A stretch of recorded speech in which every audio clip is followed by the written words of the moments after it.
আসসালামু আলাইকুম দর্শক, আমি আজকের ভিডিওতে কথা বলবো যারা একাদশ শ্রেণীতে ভর্তি হতে চাচ্ছেন এবং আপনি কোন একটা নির্দিষ্ট কলেজে চান্স পেয়েছেন, অর্থাৎ মেরিট লিস্টে এসেছে কিন্তু আপনি সেটি বাতিল করতে চান, তাহলে কি করতে হবে। এখানে একটি জটিল কিছু পর্যায় রয়েছে যেটি আপনার জানা প্রয়োজন অনেক সময় হতে পারে।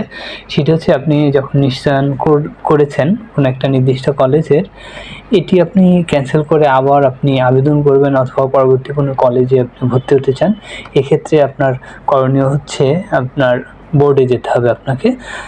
বিশেষ করে রাজশাহী বোর্ডে যে সিস্টেমটি সেটি হচ্ছে 50 টাকার একটি ফর্মে আবেদন করতে হয় এবং সেখান থেকে ক্যান্সেল করে আনতে হয়, এরপরে আবার নতুন করে আবেদন করতে হয়। এখানে কোনো কলেজ বা যে প্রতিষ্ঠানে আপনি চান্স পেয়েছেন সেই প্রতিষ্ঠানেরও কোনো অপশন নেই, অর্থাৎ আপনাকে ভর্তি হচ্ছে একমাত্র উপায়। অর্থাৎ আপনি ভর্তি যে কনফার্মেশন করেছেন সেই কলেজ ক্যান্সেল করে আবার নতুন করে আবেদন করতে হবে। এরপরে আপনি যেই প্রতিষ্ঠানে আপনার মেরিটে আসবে সেই প্রতিষ্ঠানে আপনি আবার কনফার্ম করে আপনি চাইলেই পারবেন। তো পর্যায়টি হচ্ছে আমি দেখাচ্ছি। প্রথমে যেই স্ক্রিনটি সেটি হচ্ছে দেখেন, এখানে এই পর্যায়ে হচ্ছে নির্বাচন ফলাফল এখানে যদি আপনি দেখেন নিশ্চিত করা হয়েছে এবং নিশ্চিত করার ফলে এই একটি কলেজ মেরিট লিস্টে এসেছে।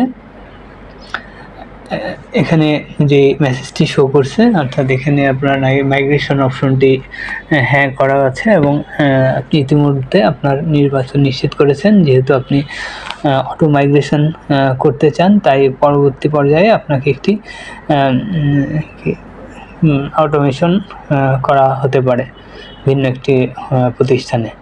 তো এই পর্যায়ে এর পরবর্তীতে আমরা দেখি যারা নিশ্চয়ন করেছেন তাদের এই অবস্থায় বর্তমান বিরাজ করবে।